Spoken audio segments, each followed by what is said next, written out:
Можеш ли да спреш за 5 секунди заради Бог? 1, 2. Нека започнем. Ако имаш още няколко секунди, може ли да се помоля за теб? Небесни Татко, моля те, утеши сърцето на този човек. Премахни всяка тревога, страх и бреме, което носи.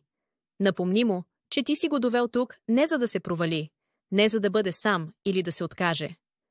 Твоите планове за него са добри, дори когато той сега не ги разбира. Господи Исусе Христе, както си превърнал водата в вино, така те моля, превърни тревогата му в Твой мир, скръбта му в радост, а страха му в вяра.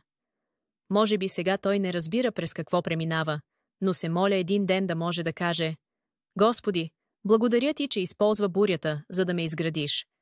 Ти никога не си ни призовавал да носим товарите си сами. Ти винаги си ни канел да ги предадем на Теб. Не е нужно да държим всичко под контрол. Всичко е в Твоите ръце. Вярвам, че Ти действаш във всичко, за доброто на онези, които Те обичат.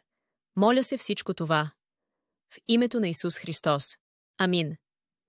Ако вярваш в силата на молитвата, напиши Амин и сподели с 3 приятели, за да им напомниш, че Бог ги обича и има чудесен план за тях.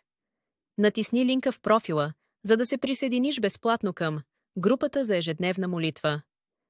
Доктор по богословие ще ти помага да разбираш Божието Слово и ще се моли лично за теб.